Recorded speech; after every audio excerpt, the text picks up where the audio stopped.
Os direitos e deveres de quem mora em condomínio são assunto do MG Responde dessa terça-feira. Se você está com alguma dúvida, pode participar mandando a sua pergunta para a nossa produção. As perguntas vão ser respondidas pelo professor Guilherme Augusto Giovannoni, então ligue para a gente, 3690-8866. Boa tarde. Boa tarde. Obrigada por estar aqui com a gente. A gente tem várias perguntas. Vamos começar por essas aqui que diz respeito ao uso de salão de festas. A Eliane dos Santos Dumont, que mora num condomínio que cobra uma taxa extra para o uso do salão. Ela quer saber se isso é legal porque ela já paga o valor do condomínio. Essas questões que envolvem condomínio, elas são interessantes porque têm que ser muito bem delimitadas. E a ideia da convenção de condomínio é a regra principal de um condomínio. Então, no caso de salão de festa, pode sim, isso é previsto, estiver previsto na convenção de condomínio, que é a regra maior do condomínio, pode ser que tenha uma taxa extra para a utilização do salão de festa. O que a gente tem que ter em mente nesse tipo de situação é que eu não posso obrigar todos a contribuir pela uma festa que eu fiz.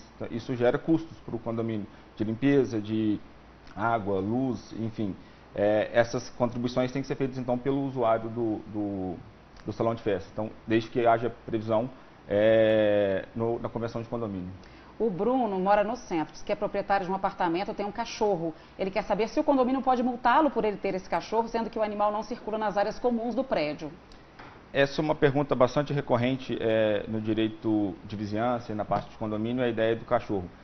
Em tese, os condomínios não podem proibir cachorro, embora algumas convenções venham a fazer essa proibição. Mas se o cachorro não circula nas áreas comuns, não faz nenhum tipo de bagunça ou tipo de baderna no condomínio, não haveria motivos para a penalização. A não ser que extrapolasse o senso comum, alguma questão de bom senso. Isso daqui talvez ajude a responder a Ana Maria. Ela diz que se pergunta se tem alguma lei específica sobre esses animais, principalmente os cães. Quais as proibições e os cuidados que pode ou não pode ter, no caso ela que é dona.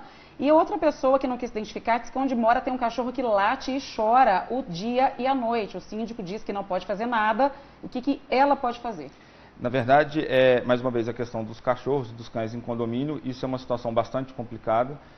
Mais uma vez, eu volto a ressaltar que o que vale é a convenção de condomínio, que é a regra máxima do condomínio.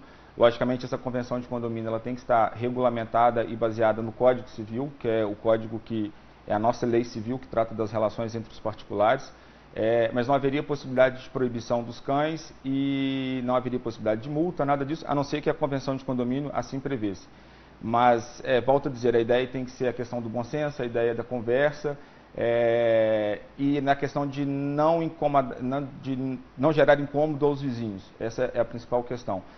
Com relação à pessoa que está sendo incomodada pelo vizinho, o interessante seria, talvez, marcar uma convenção de condomínio, uma reunião de condomínio para conversar o assunto.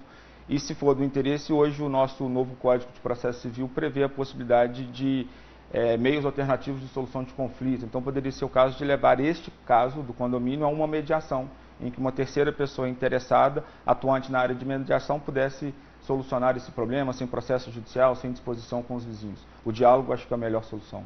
A Elizabeth, ela pergunta, ela é de Juiz de Fora, quer saber se é proibido fumar no hall de entrada dos prédios e também nos andares, se tem uma lei para isso, como ela deve fazer com os moradores que continuam fumando nos locais. Na verdade, existe uma lei federal e existe leis estaduais que proíbem o fumo, a prática de fumar em ambientes fechados. E desta forma eu entendo que hall, as áreas comuns, embora o condômino tenha direito de utilizá-la, mas ele tem que utilizar conforme o regramento da legislação. E alguns regimentos internos dos condomínios costumam prever essa proibição de fumo. Essa proibição então vem de uma lei. Uma lei tem federal. Lei federal e leis estaduais. Uhum.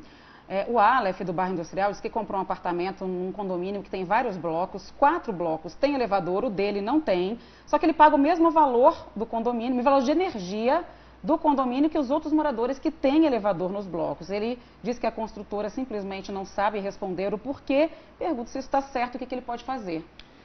Em tese, essa situação não está correta, porque a gente tem que pegar pela ideia de igualdade. Se o prédio dele não tem elevador, em tese, o custo do condomínio dele, do prédio dele, da unidade dele seria menor que os demais. Isso é muito comum em prédios que têm salas comerciais embaixo e apartamentos em cima. As salas comerciais ou as lojas não utilizam o elevador e o condomínio e o prédio utiliza.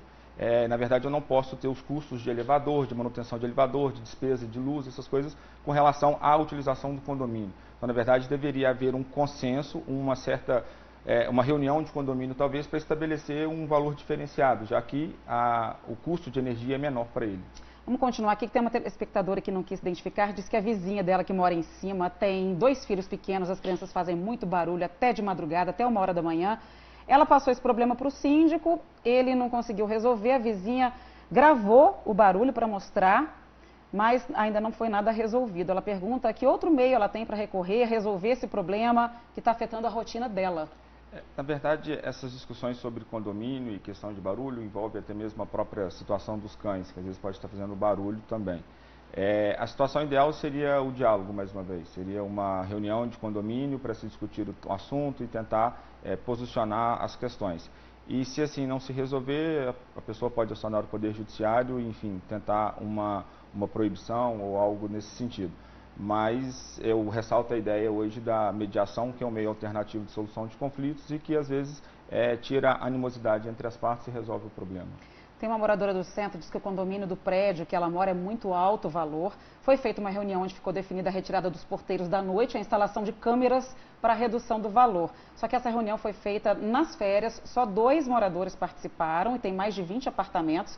E agora está todo mundo tendo que arcar com taxa extra para essas alterações, deixando o valor ainda mais alto, segundo ela. Muitos moradores não concordam e querem saber o que eles podem fazer. Essa situação das convenções de condomínio, elas devem ser legalmente, previamente agendadas. As pessoas têm que ter uma notificação prévia e o próprio Código Civil, na regulamentação dos condomínios, vai dizer quais são os quórums necessários para a realização dessas convenções.